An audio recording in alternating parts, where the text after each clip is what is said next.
قریب سے جانتا ہوں اور مجھے جانتے ہی ہو۔ بہرحال اب جو باتیں چل رہی تھی اور ساتھ میں یہ بڑے بڑے علماء، دیکھیے عالم نبیل فاضل جلیل حضرت علامہ و مولانا مفتی محمد اسلام صاحب بھی تشریف لا چکے ہیں، اور حضرت علامہ مولانا نازل رضا تو پہلے سے ہی بیٹھے الحمدللہ، اور بھی سارے علماء، یہ در مفتی وسیم صاحب ہیں، اور جن کا نام نہیں لیے تو میں نے نبی کی حدیث پڑھ کے سب کا تعارف کرایا، بولو ہے کہ نہیں؟ اللہ سب کے علم و عمل میں برکت عطا فرمائے۔ اب 2 یا 3 باتیں اور بتاؤں گا اور ختم، کیونکہ حضرت کی بھی تقریر ہونی ہے، اور ایک ایک جملہ ایسا ہوگا الحمدللہ جیسے کہ دھلا ہوا، سمجھے، فصاحت و بلاغت سے لبریز الحمدللہ۔ اللہ تعالی حضور الشاہ سید فیضان میاں کی عمر میں اور علم میں خوب خوب بے پناہ برکتیں عطا فرمائے، آمین۔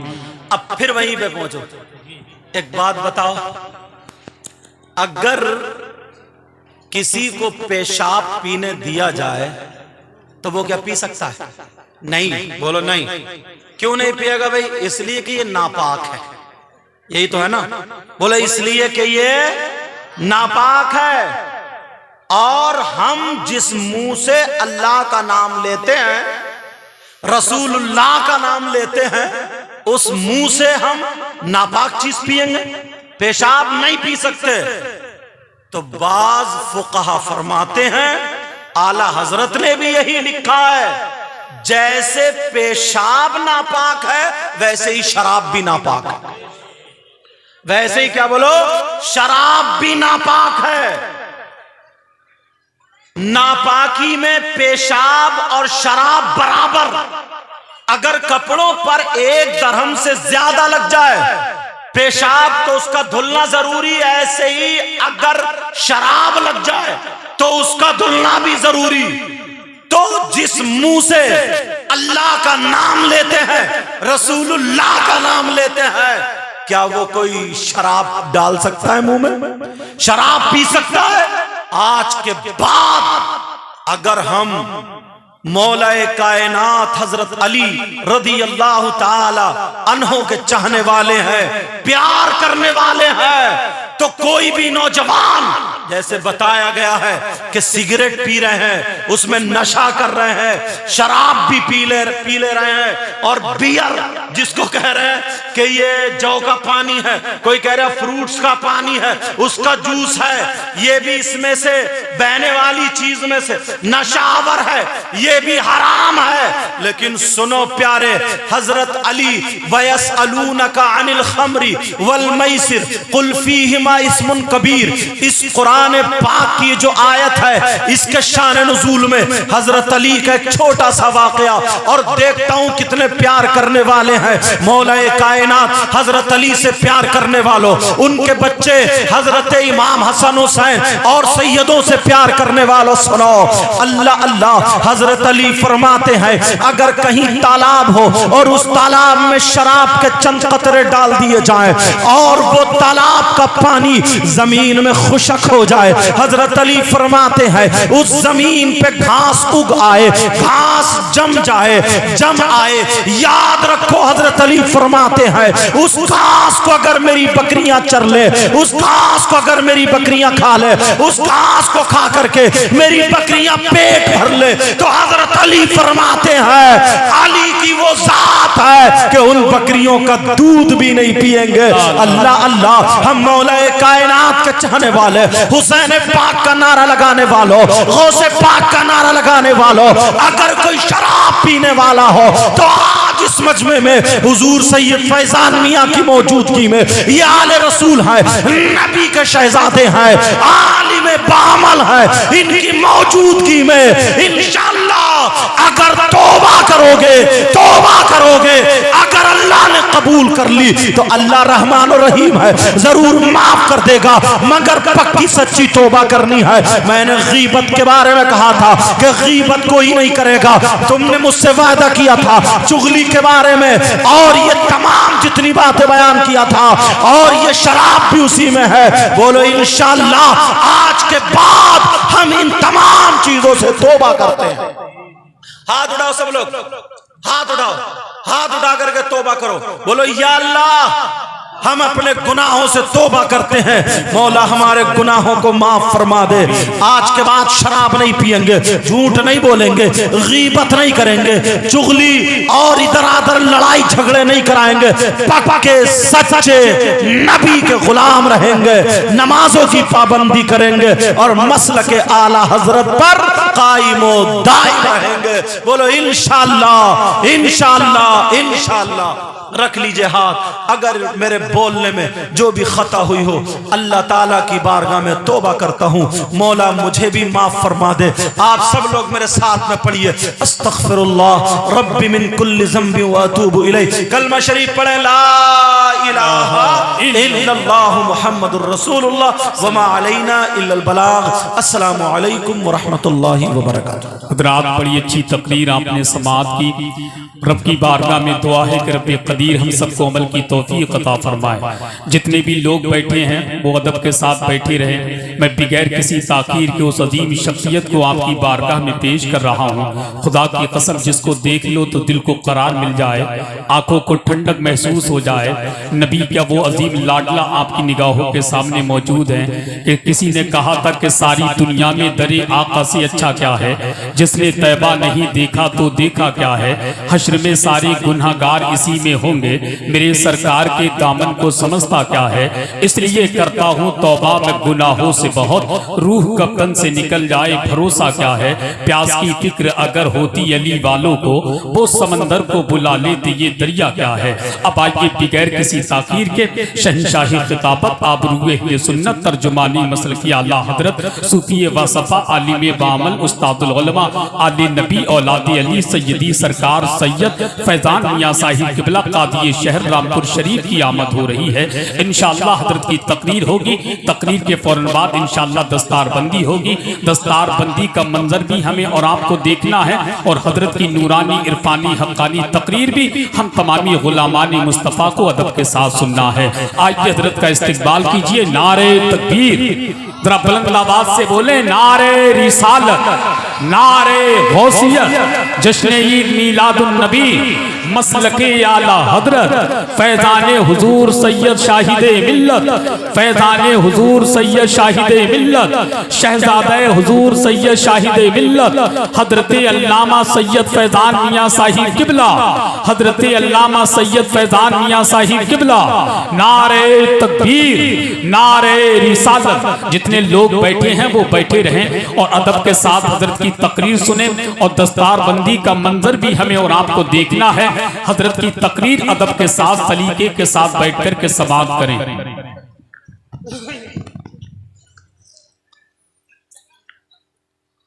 السلام علیکم ورحمۃ اللہ وبرکاتہ۔ الحمدللہ الحمدللہ وکفا وسلام علی عبادہ الذین اصطفیٰ، اما بعد فاعوذ باللہ من الشیطان الرجیم، بسم اللہ الرحمن الرحیم۔ انا ارسلناک شاہدا ومبشرا ونذیرا لتؤمنوا باللہ ورسولہ وتعزروہ وتوقروہ وتسبحوہ بکرۃ واصیلا۔ صدق اللہ العظیم۔ ہر درد کی دوا ہے صلی علی محمد، تعویذ ہر بلا ہے صلی علی محمد۔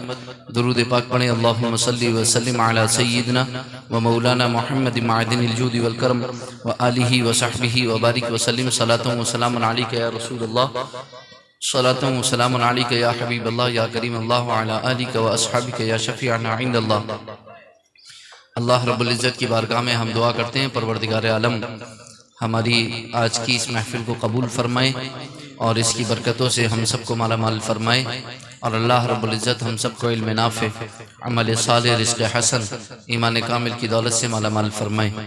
انشاءاللہ العزیز مختصر سی گفتگو کے بعد دستار بندی ہوگی انشاءاللہ العزیز، اور اس کا روح پرور منظر آپ دیکھیں گے انشاءاللہ، بہت حسین اور جمیل منظر ہوگا، اور انشاءاللہ العزیز یہ علماء، یہ سادات یہاں پر موجود رہیں گے، اور آپ تمام عوام اہل سنت، اور آپ کو دیکھ کر کے بہت خوشی ہو رہی ہے الحمدللہ کہ سب کے سب ماشاءاللہ، اور بالخصوص تمام علماء یہاں پر موجود ہیں، اور ان میں حضرت علامہ مولانا مفتی سید مقیم الرحمن صاحب حفظہ اللہ ورعاہ وطول اللہ عمرہ مع الصحۃ والعافیۃ والسلامہ ہمارے درمیان تشریف فرما ہے۔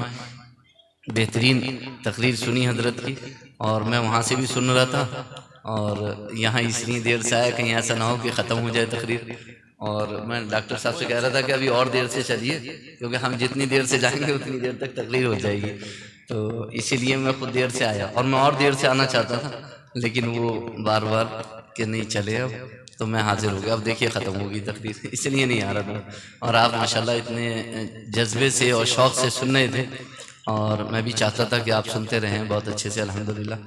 اور ہمارے رامپور کو بھائی جو ہے وہ بہت ماشاءاللہ کبھی کبھی میسر آتے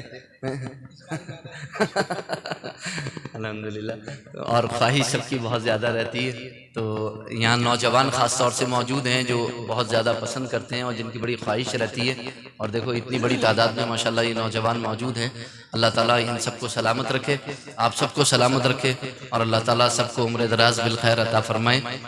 بہت محبت کے ساتھ، بہت عقیدت اور بہت احترام کے ساتھ آپ نے یہ جلسہ سجایا ہے، اور ہر سال کی طرح ان سال بھی الحمدللہ یہ محفل منعقد ہوئی ہے۔ اس کی رونقیں، اس کی بہاریں یہ کیا کم ہے کہ جب داخل ہوئے ہیں تو الحمدللہ صرف نوجوانوں کو روڈ پہ دیکھا ہی ہے ادھر کو آتے ہوئے، اور اس کے ساتھ ساتھ آج شاید ہی کوئی گھر ہوگا کہ جس میں 10-20 مہمان شاید نہیں آئے ہوئے ہوں گے۔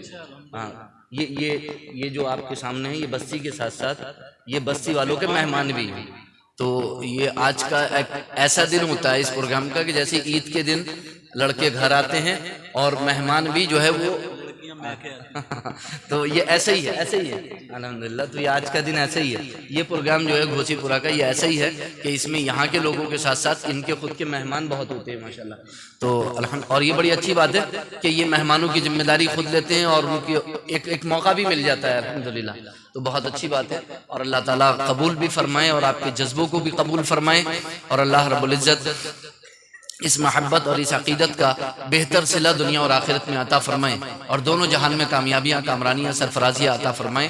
انشاءاللہ ان قریب دستار بندی ہوگی، وہ دیکھیں گے آپ، اور اس سے پہلے میری مختصر سی گفتگو تو ہو چکی ہے، اور اس سے حضرت سے قبل بھی بہت سارے لوگوں نے گفتگو کی ہے، تقریر کی الحمدللہ، اور شعراء بھی بہترین عمدہ آپ کو ماشاءاللہ آج کی اس محفل میں موجود رہے آپ کے سامنے، اور ان کے بہترین کلام آپ نے سنے۔ اللہ رب العزت سب کو جزائے خیر عطا فرمائے، اور یہاں موجود علماء، حفاظ، قراء، ائمہ اور شعراء اللہ رب العزت سب کو صحت و سلامتی، عمر دراز بالخیر عطا فرمائے، اور ہم سب کے علم و عمل میں برکت عطا فرمائے۔ میں نے سورۃ الفتح کی آیت کریمہ تلاوت کی ہے، جو آیت نمبر 8 اور آیت نمبر 9 ہے۔ اللہ رب العزت ارشاد فرماتا ہے اِنَّا أَرْسَلْنَاكَ شَاهِدًا وَمُبَشِّرًا وَنَذِيرًا، بے شک ہم نے آپ کو شاہد، مبشر اور نذیر بنا کر کے بھیجا۔ ہم نے آپ کو شاہد، مبشر اور نذیر بنا کر کے بھیجا۔ شاہد کا ترجمہ امام اہل سنت اعلیٰ حضرت عظیم البرکت فاضل بریلوی علیہ رحمت و رضوان نے حاضر و ناظر سے کیا ہے، بے شک ہم نے آپ کو حاضر و ناظر بنا کر کے بھیجا۔ اور امام اہل سنت اعلیٰ حضرت عظیم البرکت فاضل بریلوی علیہ رحمہ کا یہ ترجمہ جو شاہد کا حاضر و ناظر سے کیا ہے، دراصل شاہد اور شہید دو لفظ قرآن کریم میں آئے ہیں، اور جب آپ لغوی اعتبار سے ان کو دیکھیں گے، ڈکشنری کے اعتبار سے، تو آپ کو حاضر و ناظر کے معنی مل جائیں گے، لیکن اس کے ساتھ ساتھ یہ حدیث پاک اگر آپ سنیں گے تو آپ کے لیے کافی ہوگی۔ اللہ رب العزت جو ہے وہ ہمیں حق کی توفیق عطا فرمائے۔ اللہ کے رسول سرور کونین صلی اللہ علیہ وسلم ارشاد فرماتے ہیں، اس حدیث کو امام طبرانی نے روایت کیا ہے، ارشاد فرماتے ہیں اللہ کے رسول ان اللہ تعالی رفع لی الدنیا، ان اللہ تعالی رفع لی الدنیا فانا انظر الیہا والی ما هو کائن فیہا کانما انظر الی کفی ہذہ۔ اللہ کے رسول فرماتے ہیں اللہ رب العزت نے دنیا کو میرے لیے اٹھا دیا، میں دنیا کو دیکھ رہا ہوں، اور جو کچھ قیامت تک اس میں ہونے والا ہے اس سب کا مشاہدہ کر رہا ہوں، اس سب کا مشاہدہ کر رہا ہوں۔ اور امام اہل سنت اعلیٰ حضرت عظیم البرکت فاضل بریلوی علیہ رحمہ نے ہی اس حدیث کو یہاں پر کوٹ کیا ہے کہ شاہد کے لیے مشاہدہ ضروری ہے، شاہد کے لیے مشاہدہ ضروری ہے، اور مشاہدے کے مناسب پھر وہ حدیث پاک لا کر کے وہاں پر ذکر کی ہے ان اللہ تعالی رفع لی الدنیا، بے شک اللہ نے دنیا کو میرے لیے اٹھا دیا، اللہ نے دنیا کو میرے لیے اٹھا دیا، میں دنیا کو دیکھ رہا ہوں، اور جو کچھ قیامت تک ہونے والا ہے وَإِلَى مَا هُوَ كَائِنٌ فِيهَا إِلَى يَوْمِ الْقِيَامَةِ، قیامت تک جو کچھ دنیا میں ہونے والا ہے میں اس کو دیکھ رہا ہوں. اور کیسے؟ اللہ کے رسول ارشاد فرماتے ہیں ایسے دیکھ رہا ہوں جیسے میں اپنی اس ہتھیلی کو دیکھ رہا ہوں. دنیا اور جو کچھ اس میں ہونے والا ہے اس کو میں کیسے دیکھ رہا ہوں؟ جیسے میں اپنی اس ہتھیلی کو، یوں سمجھ لیجئے کہ بلا تشبیہ و تمثیل جیسے ہماری ہتھیلی پر رائی کا دانہ رکھا ہوا ہو اور ہم اسے دیکھ رہے ہوں. اللہ کے رسول سرور کونین صلی اللہ علیہ وسلم اس کا مشاہدہ فرما رہے ہیں. ابھی چند عقل والے بدعقل حضور کے علم کے بارے میں بات کر رہے ہیں اور یہاں اللہ رب العزت مشاہدہ عطا فرما رہے ہیں. حضور مشاہدہ کر رہے ہیں، حضور مشاہدے کی منزل سے گزر رہے ہیں اور وہ یہ پوچھ رہے ہیں کہ حضور کو معلوم بھی ہے کہ نہیں. حضور فرما رہے ہیں مجھے صرف بتایا نہیں گیا، دکھا بھی دیا گیا. اور یہ ابھی صرف بتانے پر گفتگو ہو رہی ہے ان کے یہاں کہ یہ بتایا بھی گیا کہ نہیں، علم بھی دیا گیا کہ نہیں دیا گیا. اور حضور فرما رہے ہیں مجھے دکھا بھی دیا گیا. اللہ کے رسول سرور کونین صلی اللہ علیہ وسلم ارشاد فرماتے ہیں کہ جو عنقریب دجال نکلے گا اس سے جو لوگ برسر پیکار ہوں گے اس کے خلاف اٹھیں گے. اللہ کے رسول سرور کونین صلی اللہ علیہ وسلم ارشاد فرماتے ہیں اس سے جنگ کرنے والے لوگوں کے نام میں جانتا ہوں، ان کے باپوں کے نام میں جانتا ہوں. جس گھوڑے پر سوار ہو کر وہ ان سے جنگ کریں گے ان گھوڑوں کے رنگ کو بھی جانتا ہوں. ابھی تو 1400 سال ہو گئے نا. سرکار فرما رہے میں سب جانتا ہوں. بخاری شریف کی حدیث پاک ہے کہ اللہ کے رسول تشریف لائے، ایک نماز ادا فرمائی اور اس کے بعد خطبہ دیا اور پھر دوسری نماز کا وقت ہو گیا، پھر نماز ادا فرمائی اور پھر اس کے بعد خطبہ دیا. اسی طریقے سے نماز پڑھاتے رہے اور خطبہ دیتے رہے. بخاری شریف کی حدیث، صحابہ اکرام کہتے ہیں کہ اللہ کے رسول نے جو ہے وہ دنیا کے بننے سے لے کر کے دنیا کے ختم ہونے تک، حتیٰ کہ جنتیوں کے جنت میں جانے تک اور دوزخیوں کے دوزخ میں جانے تک سب کچھ بیان فرما دیا. تو نبی اکرم صلی اللہ علیہ وسلم کو اللہ رب العزت نے جو ہے وہ دنیا اٹھا کر اس طرح دکھائی اور اللہ کے رسول سرور کونین صلی اللہ علیہ وسلم نے دیکھا. تو ترجمہ جو ہے وہ شاہد سے کیا ہے، اِنَّا أَرْسَلْنَاكَ شَاهِدًا، بے شک ہم نے آپ کو شاہد یعنی حاضر و ناظر بنا کر کے بھیجا، بشیر اور نذیر بنا کر کے بھیجا. یہاں ایک بات بخور آپ کو سننی ہے، وہ یہ کہ بشیر اور نذیر بنا کر کے بھیجا تو خوشخبری دینا اور ڈرانا یہ دو طریقے ہیں اسلام کے اندر کہ آپ کسی کو اگر ہدایت کی طرف لانا چاہتے ہیں، گمراہیت سے ہدایت کی طرف لانا چاہتے ہیں یا بدعملی سے آپ اعمال صالحہ کی طرف لانا چاہتے ہیں، دو طریقے آپ کو اختیار کرنا چاہیے. اولاً بشارت سنانے کا کہ آپ اس کو بشارتیں سنائیں، اللہ اور اس کے رسول نے جو بشارتیں دی ہیں ایمان لانے پر اور اچھے اعمال کرنے پر.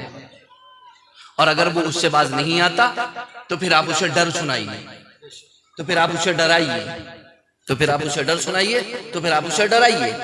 انذار سے کام لیجیے، یا تو بشارت سے کام لیجیے یا پھر انذار سے کام لیجیے. تو حضور بشیر بھی ہیں، نذیر بھی ہیں. اور نبی اکرم صلی اللہ علیہ وسلم کی احادیث آپ کو انہی دو طرح کی ملیں گی کہ جس میں بشارت بھی ہوگی اور جس میں انذار بھی ہوگا. اور حتیٰ کہ بعض علماء نے اسلام سے کتابیں بھی لکھی ہیں، الترغیب والترہیب، رغبتیں بھی دلائی ہیں اور ڈرایا بھی ہے. تو وہ احادیث کریمہ انہوں نے جمع فرمائی ہیں. تو یہی عالم دین اپنی تقریر میں کرتا ہے کہ عوام کو اولاً قرآن و حدیث کی روشنی میں اس کے ایمان اور اعمال صالحہ پر اس کو خوشخبریاں سناتا ہے اور اس کو خوشخبریوں کے ذریعے دین کے قریب لانے کی کوشش کرتا ہے، اسلام کے قریب لانے کی کوشش کرتا ہے. اور اگر وہ باز نہیں آتا تو پھر اسے وعیدیں بھی سناتا ہے، اسے ڈراتا بھی ہے، اسے وہ حدیثیں اور آیات کریمہ بھی. اور اگر اس حوالے سے آپ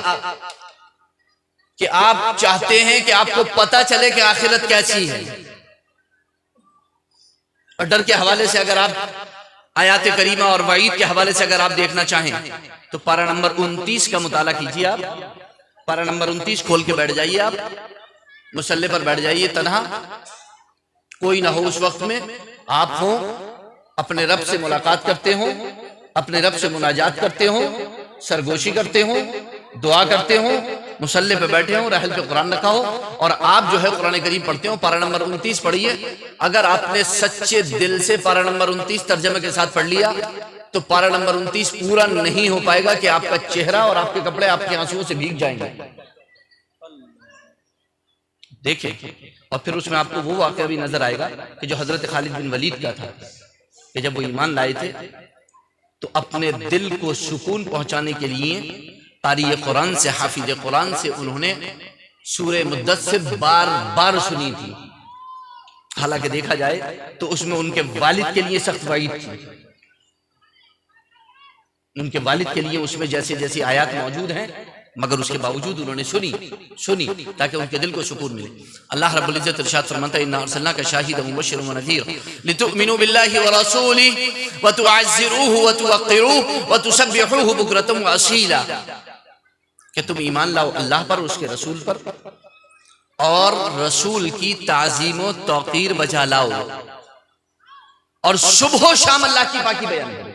صبح و شام اللہ کی پاکی بیان کرو. تو یہاں پر امام اہل سنت اعلی حضرت عظیم البرکت فاضل بریلوی علیہ رحمہ ارشاد فرماتے ہیں نمبر 1 پر اللہ رب العزت نے یہاں پر ایمان باللہ، ایمان بالرسول کے بارے میں ارشاد فرمایا کہ اللہ اور اس کے رسول پر ایمان لاؤ. نمبر 2 نبی کی تعظیم و توقیر بجا لاؤ. نمبر 3 پھر جس قدر چاہو رب کی عبادت کرو، جتنی چاہو رب کی عبادت کرو، صبح و شام رب کی پاکی بیان کرو. تو سب سے پہلے ایمان ضروری ہے اللہ اور اس کے رسول پر، اور اس کے بعد نبی کی تعظیم. اور امام قاضی عیاض مالکی علیہ رحمہ نے تو یہاں تک فرمایا شفا شریف کے اندر اے تبالغوا فی تعظیمہ، نبی اکرم صلی اللہ علیہ وسلم کی تعظیم میں مبالغہ کرو.